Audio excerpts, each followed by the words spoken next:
우리 먼저 그 감사획을 잠깐 보시면은 지금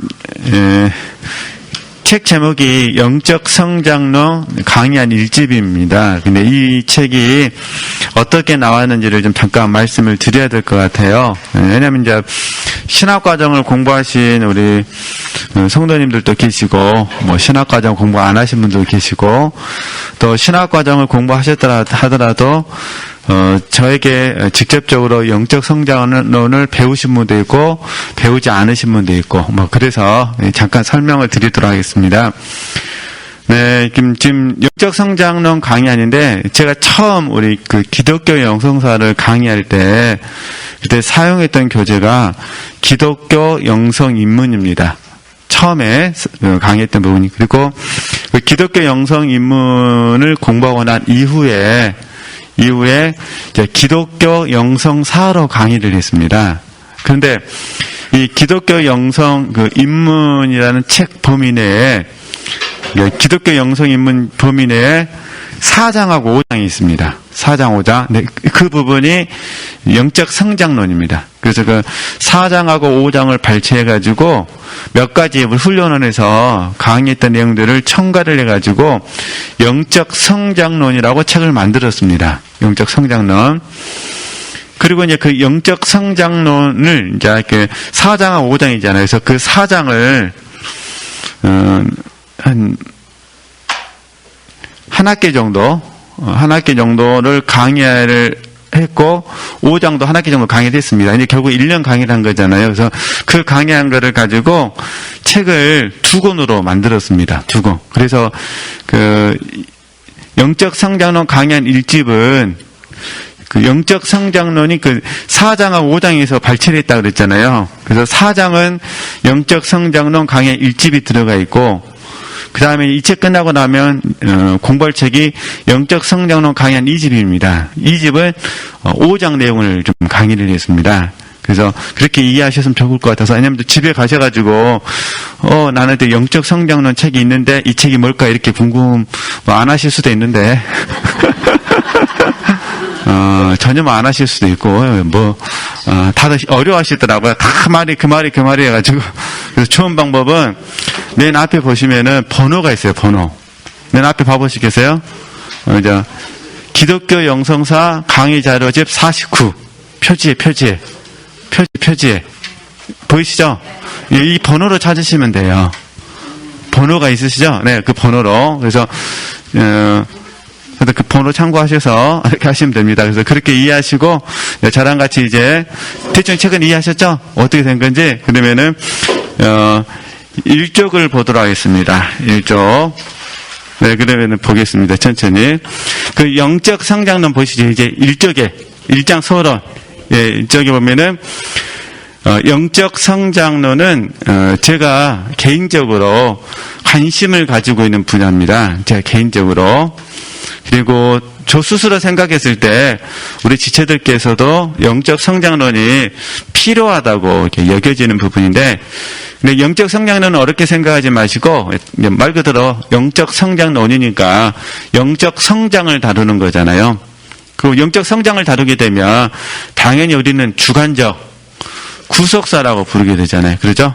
그리고 우리 교회에서 배운 용어로 잠깐만 정리하면 영이 성장하는 것이 영적 성장론입니다. 이해되셨죠? 그러니까 영은 뭐하고요? 성장하고 늘 배우셨으니까.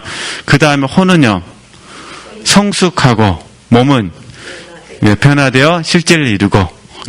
근데 이제 물론 포괄적인 의미에서는 성장과 성숙이 다 포함이 됩니다. 포괄적인 의미에서는 성장과 성숙이 모두 들어가는 부분이고, 간단하게 말해서는 성장을 이해하시면 되신다. 근데 그걸 우리가 교회에서 뭐라 부른다고요? 주관적 구속사라 부른다. 근데 제가 이제 영적 성장론을 지체도 같이 공부를 하면서 이제 텍스트가 있어야 되잖아요. 연구 본문이 있어야 되는데 그 부분이 성경에 나와 있는 인물, 그죠? 이게 성경에 나와 있는 인물들을 통해서 이 성장론을 강의를 하거나, 또 하나는요, 교회사에 나오는 믿음의 선진들, 그죠? 교회사에 나오는 믿음의 선진들, 그 다음에 영성가들이 쓴 신비적인 작품, 이런 부분들을 공부해서 같이 나눠보자 그런 부분입니다. 그래서 쉽게 이제 예를 들면 아빌라 테레사의 영혼의 성 보이시죠? 그다음에 성 버나드의 작품.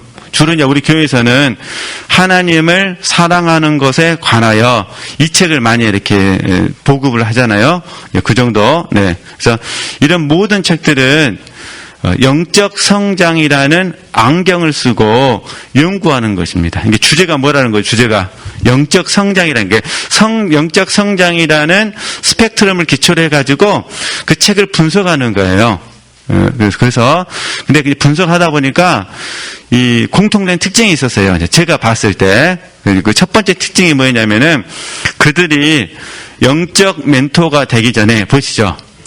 먼저 하나님과 깊은 만남이 있었다는 거예요. 그러니까 저희들 이제 성장론을 공부하면서 먼저 이제 서론적으로 이제 생각해 보는 겁니다. 그들은 하나님과 깊은 만남이 있었어요. 근데 여기서 말하는 만남은 인격적인 변화를 기초한 만남입니다.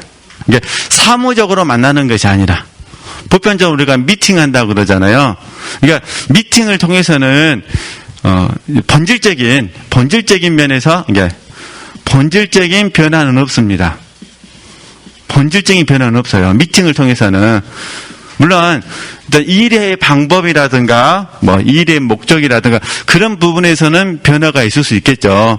그러나 지금 저희 여기서 말하는 것은 하나님과 우리 영혼과의 만남, 이 만남은 미팅의 개념이 아니라는 거예요. 그래서 이 만남을 때로는 저희들이 골방이라 부르기도 하고 때로는 저희들이 접촉이라 이렇게 부르기도 합니다. 어찌됐든 하나님과 그 영혼과의 뭐가 있었다는 거죠? 만남이 있었다는 거예요. 근데 이 만남을 보니까 어떤 사람에게는 이 만남을 통해서 회심이 이루어지는 거예요. 그래서 회심을 체험하는 만남이 있었고 어떤 사람에게는 헌신을 체험하는 만남이 있더라 그런 부분이에요. 이 부분은 가장 초보적인 대답은 사람이 다르기 때문에 그런 부분 될 수가 있고 하나님의 관점에서 보면은 하나님의 그 부르심의 타이밍이 다른 거죠. 그죠? 그러니까 어떤 분들은 이 만남을 통해서 영원히 회심을 체험하고 어떤 분들은요 헌신을 체험하는 거예요. 그래서 우리가 이제 회심을 체험하는 대표적인 경우가 사도 바울이죠. 사도 바울. 다메섹 도상에서 뭐 하는 거죠? 주님을 만나는 거잖아요. 물론 이게 사도 바울은 이제 회심 체험하고 나서 구체적으로 바로 헌신하는 삶을 살지만 그런데 저희들 믿음의 선진들의 작품을 보면은 어떤 분들은 회심 체험은 가볍게 했는데 헌신의 체험을 통해서 삶이 전환이 되어지죠. 예를 들면은 선교사님들. 선교사님들은 극단적인 어떤 체험을 통해서 선교지로 떠나셔야 되니까 이런 부분들에서 이런 부분들은 이제 헌신 체험으로 이해하시면 되실 것 같습니다. 그래서 잠깐 참고하시면 되시고요. 네, 그래서 이제 우리가 먼저 영적 성장론을 공부하기 전에 먼저 우리가 멘토들을 공부할 때 생각해야 될 부분은 그들이 하나님과 깊은 만남이 있었다. 그 만남은 그들의 본질적인 변화를 갖게 만들었다. 이 부분 설명하는 겁니다.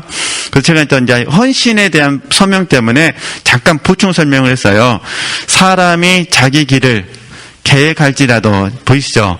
그 걸음을 인도하시는 분은 하나님이시라는 거예요. 그러니까 어떤 분들은 열심히 하나님께서 주신 어떤 삶을 잘 살다가 어느 순간에 하나님이 그의 삶의 방향을 틀어버리시는 거죠. 그래서 턴을 하게 되는 부분이거든요.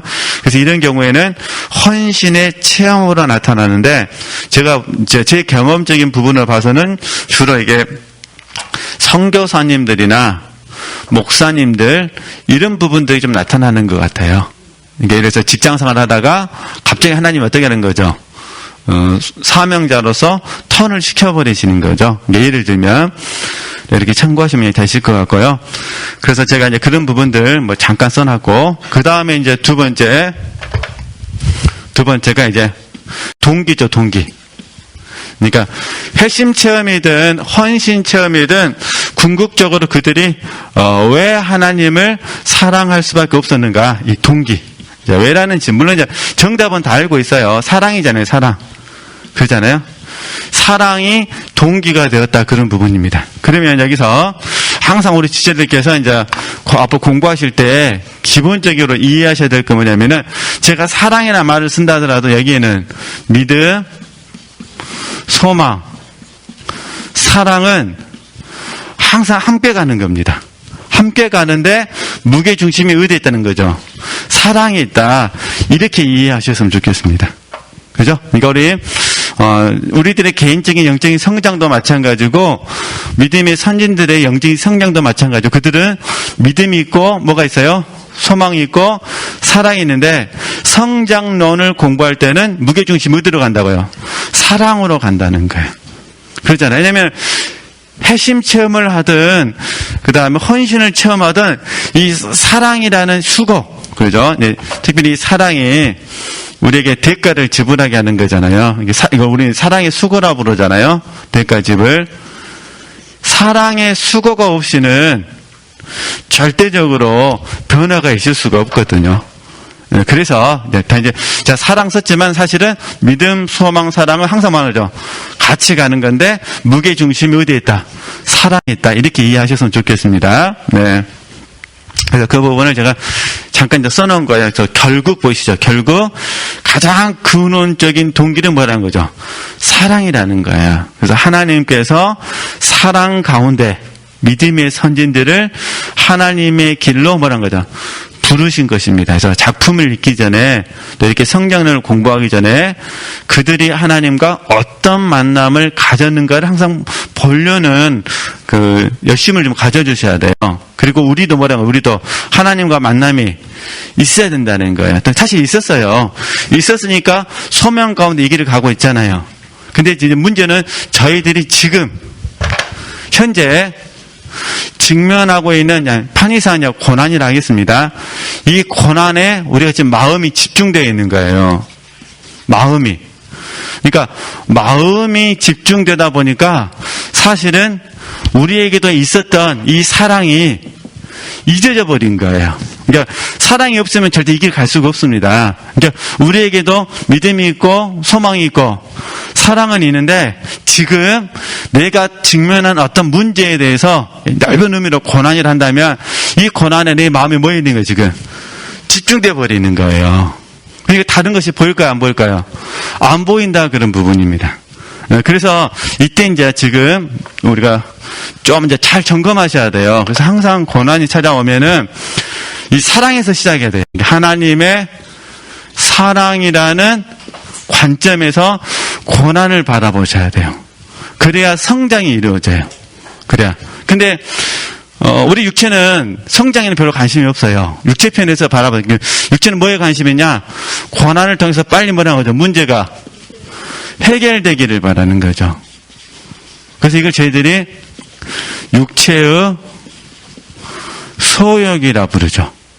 이게 항상 육체의 소욕은 충족되기를 원하는 거잖아요. 그러니까 빨리빨리 먹고 싶은 거예요, 지금. 해결됐으면 좋은 거예요.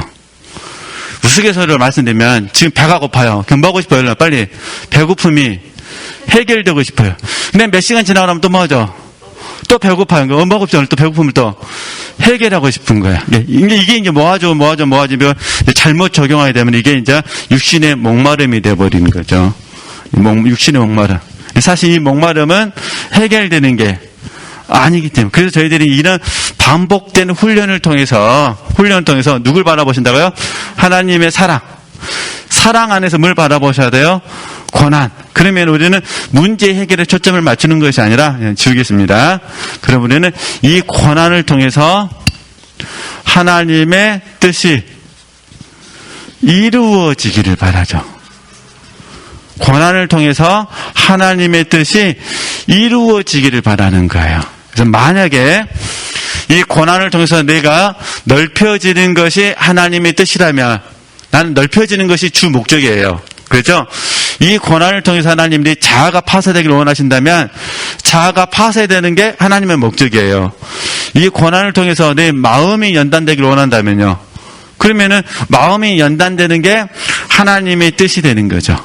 이 고난을 통해서 하나님께서 제게 이 세상과 세상 것들을 사랑하는 마음을 보게 하셨다면 그걸 버리는 것이 하나님의 뜻이 되는 거죠. 이게 이런 과정을 통해서 우리는 하나님을 사랑하는 법을 배우게 된다. 이게 말씀드리고 싶어서 그러면 좀 지우고 또 지우겠습니다. 그러면 이제 결과적으로 이제 어떻게 되느냐? 이게 이제 큰 그림을 제가 그냥 대충 이렇게 그려드리는 거예요.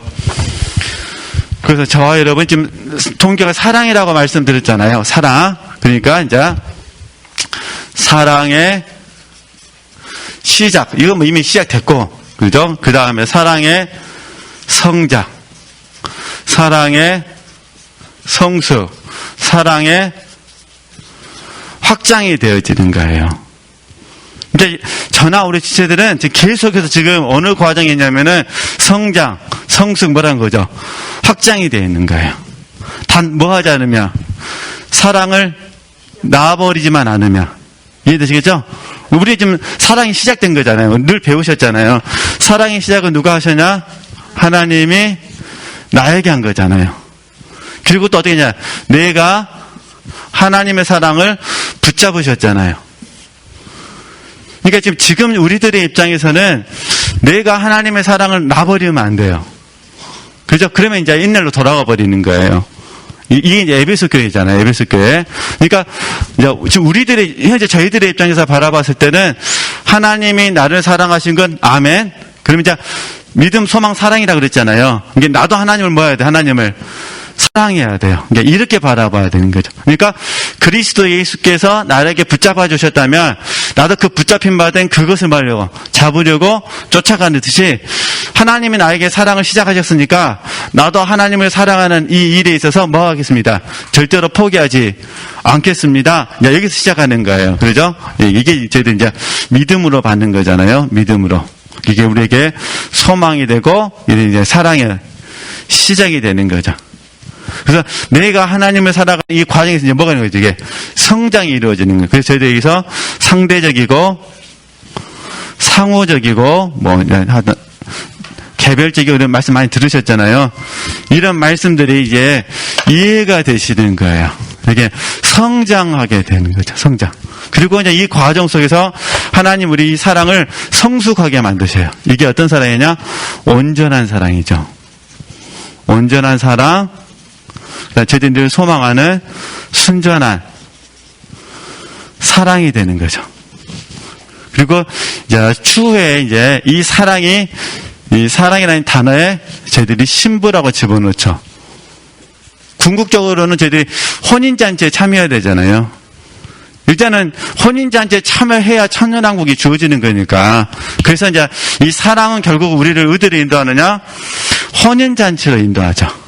그래서 제가 이제 온전한 사랑, 순전한 사랑 하는데 사랑에다 신부만 집어넣으시면 돼요. 그럼 어떻게 될까요? 저희들이면 온전한 신부, 순전한 신부가 되어지는 거죠. 이게 이제 성숙이죠, 성숙. 근데 이제 확장은 성장하면서도 확장되고 성숙하면서 뭐가 될까요? 확장된 거예요. 전부 다 연결되는 거예요. 예. 성장은 확장으로, 성숙도요. 확장으로 되어지는 거죠. 그렇죠? 그래서 이제 어찌됐든 그러면 이제 확장됐다는 것은 무슨 말이냐면은 하나님이 내게 사랑을 주셨는데 그 사랑이 내게 지금 머물러 있다는 거예요. 이해되시죠? 이게 머무르지 않으면은 다른 사람에 전달될 수가 없으니까. 그래서 우리는 성장과 성숙을 통해서 뭘 배우냐? 우리 안에 하나님의 사랑을 담는 훈련을 하죠. 머무른 훈련, 다 같은 말입니다. 담는 훈련, 머무른 훈련을 하게 되는 거죠. 그러잖아요. 우리 안에 하나님의 사랑을 담는 훈련, 같은 말로 머무르게 하는 훈련을 하게 되는 거죠. 그리고 그 사랑을 몸을 통해서 뭐 하는 거죠? 흘러 보내게 되는 거죠. 그게 형제 사랑, 그 다음에 원수 사랑이 되는 거죠. 지금 아시겠죠? 지금 저희들 공부하는 거는 이제 형제 사랑을 공부하고 있잖아요. 그럼 형제 사랑을 잘 공부하고 있으면 이제 하나님 어떻게 하실 거예요? 우리에게 온수를 사랑하라 하죠. 네. 이 온수를 사랑하려면 어떻게 될까요? 악을 악으로 갚지 않아야 되겠죠. 눈에는 눈, 이에는 이, 이러면 안 되겠죠. 그러잖아요. 근데 그러니까 이거 얼마나 힘들어요, 사실. 근데 그렇게 되려면 다시 우리 안에 누가 들어오셔야 돼요? 하나님의 사랑이 들어와야 돼요. 그래서 그 사랑이 내 생각과 마음과 의지를 통해서 그대로 마는 거죠. 들어와서 그대로 다른 사람에게 흘러가게 되는 거죠. 그죠? 그래서 이걸 잘하면, 이걸 이제 잘 한다고 보겠습니다. 잘하면 이걸 저희들이 통로라 부르고, 그러면 그죠? 동역이라 부르게 되죠. 그죠? 통로. 그래서 통로 되어질 때는 강권하심. 그리고 동역 되어질 때는 사랑의 허비. 사랑의 허비. 이게 쉽게 말해서 자원하는 마음으로 한다, 그런 부분입니다. 우리가 형제를 사랑할 때 어떤 마음을 하자는 거죠? 자원하는 마음으로. 네, 얼마나 힘들어요, 그게. 그죠? 네, 그러니까, 그래서 이런 부분들을, 이게 이제 성장론이다, 지금 말씀드리고 싶은 거예요. 그리고 이걸 표현하는 방법이 이제 문학이에요, 문학. 그래서 책을 쓴다든가, 이해되시겠죠? 설교를 한다든가, 이렇게 글로 나타나게 되는 거죠. 그래서 저희들이 이제 책을 통해서 보게 되면은 이런 것들이 안 보여요, 안 보여. 그래서 이제 그 책을 읽다가, 이 구절이 내 마음에 든다, 그러면 은혜가 되고, 내 마음이 별로 감화가 없다, 그러면 이 책이 어렵다 해가지고 그냥 덮어버리죠. 근데 이제 저는 이제 텍스트가 있는 내용보다는 그 텍스트 이면에 숨겨져 있는 이런 부분들을 지체대로 같이 좀 나눠보고 싶어서 미리 서론적으로 그냥 말씀을 드린 부분입니다. 이게 사실은 통로도 감사하고 그다음 뭐가 나는 거죠? 동역도 감사하죠. 이게 이제 사도 바울의 고백이에요. 사도 바울이 고린도 교인들에게 하는 부분이고, 뭐 골로새 교회든 에베소 교회든 모든 교회에 사도 바울이 하는 게 그거예요. 내가 기도할 때마다 너희들을 뭐한다? 생각한다. 기도할 때마다 너희들을 마음에 품는다. 품어야 뭐하니까? 기도할 수 있으니까.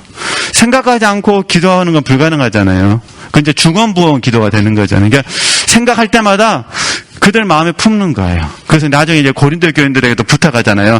나는 너희들 향해서 마음이 열려 있는데 너희들은 나를 향해서 마음이 닫혀 있는 것 같은데, 좁아져 있는데 그 마음을 넓혔으면 좋겠다 그러잖아요. 그래서 이제 이걸 제가 말씀드린 거예요. 성장과 성숙하기 위해서는 반드시 우리 안에 하나님의 사랑이 뭐 하셔야 돼요? 담겨져 있어야 됩니다. 이 담겨지는 과정 속에서 성령께서 강권하게 하시거나, 그죠? 아니면요, 우리가 늘 배웠던 것처럼 동역자로서 자원하는 마음을 넣어주게 되는 거죠. 그래서 사도 바울은 자원하여 그들을 위해서라는 게, 특히 빌립보 교인들이죠. 빌립보 교인들 위해서라면 자기 자신을 관제로 드리더라도 나는 행복합니다, 괜찮습니다라고 고백을 하는 거잖아요. 이렇게 아시고 통로든 동역이든 이렇게 훈련해 보시는 겁니다. 네, 그래서 일단 사랑의 시작, 성장, 성수. 다시 정리하면은 이제 지우고, 네, 정리하게 되면은, 이제 제가 이제 봤을 때, 믿음의 선지들은 하나님과 만났다. 이해되시겠죠? 두 번째는요, 그들이 하나님을 추구하게 된 동기는 뭐였다는 거죠? 사랑이었다. 이제 그런 부분입니다. 세 번째 보겠습니다. 네.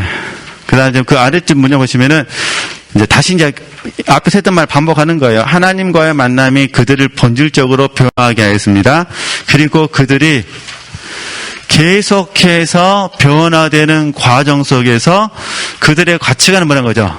변화되었습니다. 그러면 이제 세 번째와 네 번째를 다 쓰고 한꺼번에 설명하겠습니다. 세 번째는 뭐냐? 이 과정 속 그들은 구체적으로 변화되었다. 이거를 뭐라 부르냐면은 변화 과정이라 불러요. 그 네 번째는 뭐냐? 영적 가치관이 계속해서 지속적으로 변화되었다. 이런 부분이에요. 그러니까 어쨌든 제일 중요한 건 만남이겠죠? 만남, 그 다음에 사랑, 그 다음에 그 결과 뭐가 있는 거죠? 구체적인 변화, 그 중에 하나가 뭐죠? 영적 가치관의 변화. 물론 저희들은 이제 크게 다 변화되기를 바라잖아요. 그죠? 내적인 변화, 우리들이 목표하는 거잖아요. 내적인 변화, 그 다음에 외적인 변화잖아요. 근데 이제 외적인 변화는 상황이라는 게 있어요. 우리가 사람이기 때문에 완벽할 수가 없잖아요. 그래서 상황이라는 것이 있기 때문에 일단은 외적인 변화는 저희들이 많이 다루지는 않죠. 각자 삶의 정황이 다르기 때문에. 그러나 내적인 변화는 하나님과 나의 문제이기 때문에 하나님과 나와의 문제고, 외적인 변화는 나와 그의 변화죠. 그러니까 하나님과 내 관계가 아무리 좋았다 하더라도 그가 나를 받지 않으면은 의미가 없는 거예요. 대표적인 게 예수님과 바리새인 그러잖아요. 예수님과 바리새인, 이거는 예수님은 외적으로 완전하셨어요. 근데 바리새인들은 예수님 뭐 하는 거죠? 비난한 거잖아요. 이게 우리도 인간관계에서는 얼마든지 그럴 수가 있다는 거예요. 그래서 이 부분은 너무 이 외적인 표현에 초점을 맞추면 스트레스를 받으시니까, 이거는 이제 좀, 그래서 이제 이 외적인 표현에서 나오는 부분이 전부일 수 없다, 그다음에 모두일 수 없다, 이렇게 된 거예요. 그렇죠? 그러나 이제 주 관심은 내적인 변화. 내적인 변화의 핵심 포인트는 뭐라고 하죠? 영적 가치관의 변화, 이렇게 이해하시면 되실 것 같습니다. 네. 그럼 이제 변화 과정부터 또 천천히 보겠습니다. 변화 과정. 네, 그래서 이 페이지 보시면은 그 변화 과정은 중요합니다. 보시죠. 네, 우리는 지금까지 존재와 행위에 대한 이야기를 많이 들었고 구분하는 법도 배웠습니다. 그래서 존재에 초점을 맞추면은 경건의 능력, 그리고 행위에 초점을 맞추면요, 경건의 모양, 이렇게 많이 들으셨다, 그런 부분이에요. 그런데 존재와 행위가 100% 같으신 분은 오직 누구시라는 거죠? 예수 그리스도밖에 없다는 거예요. 우리는 100% 같을 수가 없어요. 그래서 사실은 침묵을 해야 되는 거예요. 같지 않기 때문에. 침묵은 거짓말을 하진 않으니까. 단지 말을 하지 않은 거니까. 그죠? 예. 그래서 우리가, 저와 여러분이 아무리 열심히 해도 100% 같아질 수는 없다, 그런 부분입니다. 그런데 우리 예수님께서는 우리 안에 사시면서 우리로 하여금 존재와 행위가 일치하도록 뭐 한다는 거죠? 이끌어 가시는 거예요. 그래서 이걸 제가 이제 make라는 영어 단어를 써서요. 그러니까 하나님이 저와 여러분 뭐 해 가신다? 만들어 가신다는 거예요. 그죠? 만들어 가신다. 이 만들어 가신다의 결정체가 뭐냐? 하나님의 작품이다가 되는 거예요. 하나님은 우리 개개인을 하나님의 작품으로 만들기를 원하시는 거예요. 다 똑같은 사람을 만드는 것이 아니라 각 사람을, 이해되시죠? 각 사람의 형편에 맞춰서 그 사람을 하나님의 작품으로 만드시는 거죠. 이게 저는 저대로 하나님의 작품을 만드시고, 우리 지체들은요, 지체들대로 하나님의 작품을 만들어 가시는 거죠. 이렇게 이해하시면 되실 것 같습니다. 단지 이제 우리와 함께 있는 사람들이 하나님의 작품인 우리를 바라보면서 예뻐할 수도 있고, 우리를 바라보면서 예뻐하지 않을 수도 있습니다. 근데 그거에 신경 쓰면은 우리는 아무것도 못합니다. 이렇게. 그래서 그 부분, 그래서 여기에서 우리가 제가 웃으면서 그 쓴 거예요. 두 가지 선택을 할 수 있다는 거예요.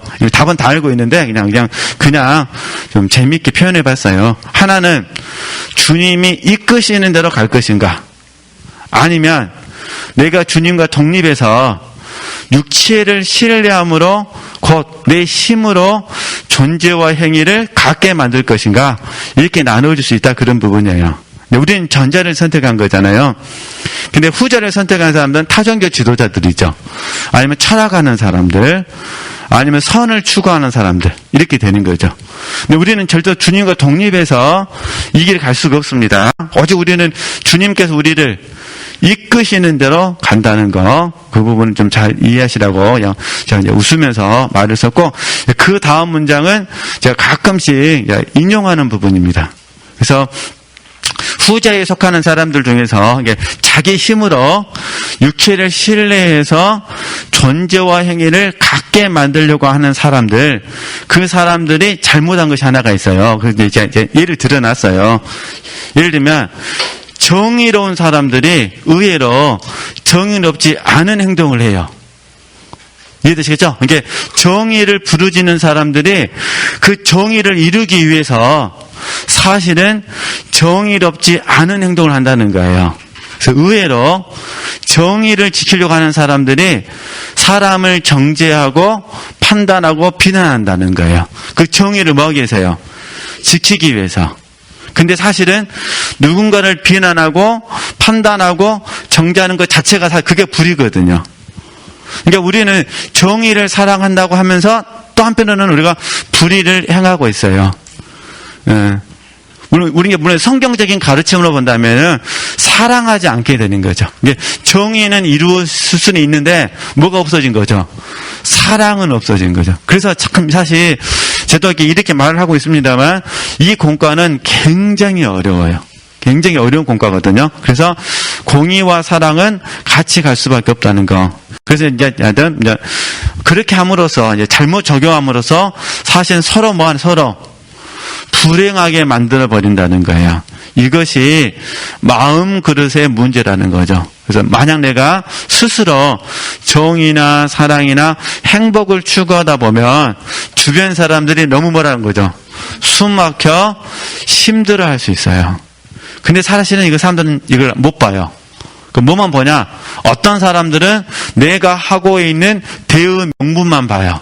이게 스스로 내가 이 하고 있는 일은 옳다라고 본다는 거죠. 근데 사실은 그게 옳은 게 아닐 수가 있다, 그런 부분이에요. 그래서 방법은 하나밖에 없다는 거예요. 주님이 내 안에서 역사하시도록 해야 된다는 거예요. 그래서 이제 그 다음 문단에 반면 보이죠?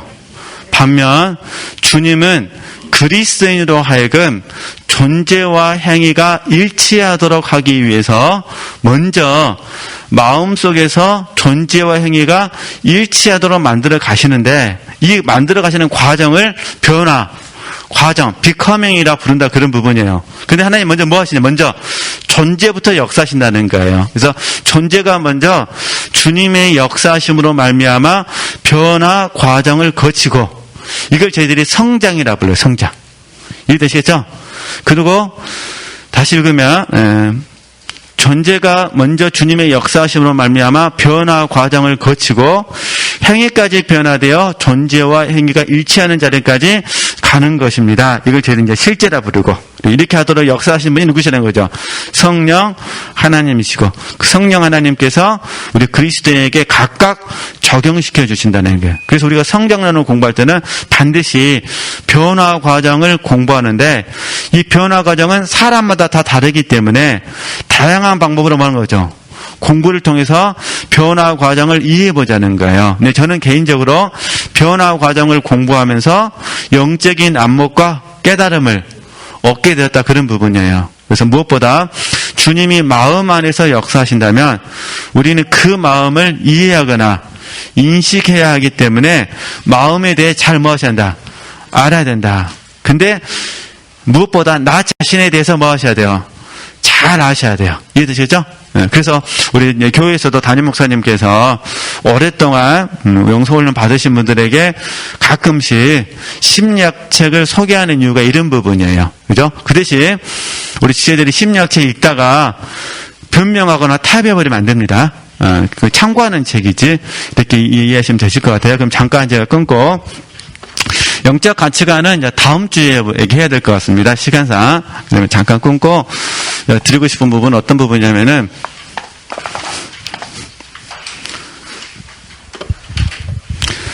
자, 영적 지각은 장성한 사람에게 있다고 그랬잖아요. 히브리서 말씀에 장성한 자에게 있기 때문에 영적인 지각은 반드시 성장과 성숙이 함께 해야 됩니다. 자, 왜 성숙이 함께 해야 되냐? 이게 제가 온전한 사랑 그랬잖아요. 성숙이 함께 하지 않으면 주님과 상관없이 되는 거예요. 이게 성숙과 함께 해야 주님과 뭐라는 거죠? 상관이 있어요. 쉽게 말해서 주님의 관점으로. 이게 똑같이 우리가 지각은 분별하는 거라 그랬잖아요. 분별. 근데 성숙하지 않으면 주님의 관점으로 분별하는 것이 아니라 누구 관점으로 해요? 내 관점으로 하는 거예요. 왜냐하면 우리가 인간은 완벽하지가 않으니까. 그렇잖아요. 어차피 인간은 결정적인 순간이 되면은 내 입장을 고수하게 돼 있습니다. 결정적인 순간이 되면은, 그래서 저희들이 훈련하는 거잖아요. 안 그러려고 훈련하는 거잖아요. 이게 안 그러려고 훈련하는 거지, 안 그런 사람이 되는 건 아니잖아요. 우리가 지금 한 30명을 치고, 저희들이 한 5일 굶었다고 보도록 하겠습니다. 5일 굶었는데 음식은 한 딱 5개만 있다. 그럼 어떻게 나눠 먹을까요? 아마 상상할 수 없는 일이 이루어질 거예요. 그러니까 제 말은 본능적으로는 뭐라는 거죠? 다 똑같아요. 단지 그걸 누가 뭐라는 거죠? 그러니까 안 믿는 사람들 아까 스스로가 한다 그랬잖아요. 안 믿는 사람들은 자기들 이성의 통제를 받는 것이고 어떤 사람은 본능의 통제를 받는 것이고 그러잖아요. 우리는 누구의 통제를 받는 거죠? 우리는 주님의 통제. 그래서 영으로서 몸의 행실을 죽이는 거죠. 근데 영으로서 몸의 행실을 죽이는 거지 배고픈 건 배고픈 것이고 생각해보세요. 진짜 5일 동안 굶었다고 생각해보세요. 그러면 딱 5개만 있고 30명이 그러면요 복잡할 거예요. 누가 그래서 기도 먼저 하려고 할지 모르겠지만은 사실 5일 굶으면 기도할 힘도 없잖아요. 이렇게 다시 그래서 사실은 영적 지각의 문제점이 뭐냐면은 단점입니다. 성숙이 없는 상태에서 성장으로 이루어진다면은 이게 자칫 잘못하면 자기를 위해서 분별하거나 아니면은 분량의 한계성이 있어요. 분량의 한계성. 쉽게 말해서 깊고 넓은 것을 보지 못한다는 거예요. 이게 좀 나쁘게 말하면 자기 수준에서만 옳은 거예요. 자기 수준에서만 옳다 그런 부분이에요. 분량의 한계성이네. 그래서 저희들이 계속해서 성수의 자료로 나가려는 이유가 그거잖아요. 어쨌든지 나를 위해서 보는 것이 아니라 누굴 위해서요? 주님을 위해서. 그리고 그를 위해서 보려고 하잖아요. 그를 위해서. 나를 위해서가 아니라 그를 위해서 보려고 하고 제일 중요한 건 주님을 위해서 보려고 하는 거죠. 그리고 이 분량의 한계성 때문에 내가 실패할 수가 있으니까 내 수준을 계속 뭐 하는 거죠?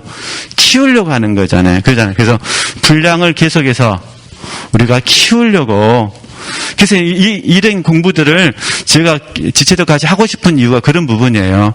우리 지체들에게 지각이 없다 그런 부분이 아니라 결정적인 순간에는 잘못하면 뭐 어디로 가버리니까 자기를 위해서 분별해버리고 그 다음에 분량의 한계성을 인정하지 않게 되는 거예요. 근데 이렇게 계속 공부를 하게 되면 이해되시겠죠? 계속 공부를 하게 되면 뭐 그래도 또 우리가 또 항상 분량의 한계성이 있습니다만 그래도 조금이나마 그를 위해서 그 다음에 주님의 관점으로 주님을 위해서 그 다음에 내 자신의 분량을 키워가게 되는 거죠. 이런 부분들을 좀 같이 도모할 수 있었으면 좋겠다. 이렇게 이런 부분들 참고하시면 되신다. 어쨌든 그러면 이제 변화 과정도 마찬가지예요. 변화 과정은 이제 첫 번째는 자기 자신에게 이루어진 이 변화 과정을 이해하셔야 돼요. 내게 이루어진 그 변화 과정을 알아야 사실은 겸손할 수가 있어요. 누가 나를 바꾸셨으니까. 주님이 나를 바꾸셨다는 게 막연한 개념이 아니라 구체적으로 주님이 나를 어떻게 바꿔가시는지. 그래서 이걸 이제 저희들이 원래의 나와 늘 들으신 말씀이에요. 원래의 나와 그 다음에 변화된 나를 절대로 잊어버리시면 안 돼요. 그죠? 이게 변화된 나가 있어야 하나님께 감사할 수 있는 것이고 원래의 나가 있어야 뭐가 될까요? 나는 죄인 중에 괴수가 되는 거예요. 지금. 과거의 죄인 중에 괴수가 아니라 지금. 이해되셨죠? 그러니까 겸손을 유지하려면은 원래의 나를 알아야 되고, 그 다음에요. 변화된 나가 있어야 돼요. 그리고 이 변화 과정을, 이것하고 마칠게요. 네. 변화 과정을 통해서 우리는 어떻게 하느냐. 두 번째, 나 자신이 뿐만 아니라 나 플러스 타인의 영적 진보를 도울 수가 있어요. 이게 나도 도울 수가 있고 그 다음에 다른 사람의 영적 진보를 도울 수가 있어요. 이게 지금 디모데전서 4장 7절에서 10절 물론 4장 마지막 절까지 해당되는데 디모데전서 4장 7절에서 10절 말씀 여기에서 사도 바울이 디모데에게 들려주는 이야기입니다. 그러니까 디모데가 끝까지 주님 앞에 서려고 하면 방법 하나밖에 없습니다. 자기의 변화 과정을 항상 뭐야 돼요? 알고 있어야 돼요. 그렇죠? 그러니까 결국은 힘쓰셔야 된다 그런 부분이에요. 저 역시도 마찬가지고 이걸 저희들이 이제 훈련을 적용하면 뭐냐? 경건에 이르는 연습이 되는 거예요. 그래서 이제 어떤 이 영적 성장론도 결국은 경건에 이르는 연습 중에 하나의 방법인데 이렇게 하시고 우리가 뭐 용기를 내서 이렇게 해보시는 겁니다. 그러니까 이 과정을 통해서 내 자신을 아셔야 돼요. 그래서 저 두 가지로 원래의 나, 그 다음에 변화된 나 이해되시겠죠? 그 다음에 더 넓은 의미에서는요. 나도 좀 계속 변화해야 되고 다른 사람도 계속 변화할 수 있도록 우리가 도와줘야 된다. 근데 다른 사람은 도와주는데 내가 나를 못 도와주면 안 된다 그런 부분입니다. 나도 계속해서 내 자신의 변화 과정에 힘써야 된다. 그래야 나도 살고 그도 산다 그 말입니다. 안 그러면은 그는 사는데 나는 버림을 받아버리는 거예요. 이 고린도전서 9장 27절 말씀 있잖아요. 이게 다른 사람은 도왔는데 나는 버림을 받으면 안 되잖아요. 그래서 이게 제가 이제 사도 바울이 디모데에게 들려줬던 내용, 그 말씀을 저도 좀 묵상하고 동의하고 훈련에 힘쓰고 있어서 이 부분을 지체들과 같이 좀 나눠봤습니다. 그래서 다음 주에는 이제 3페이지 이제 가치관 부분을 좀 맞춰서 설명하고 계속해서 이제 성장론 공부하도록 하겠습니다.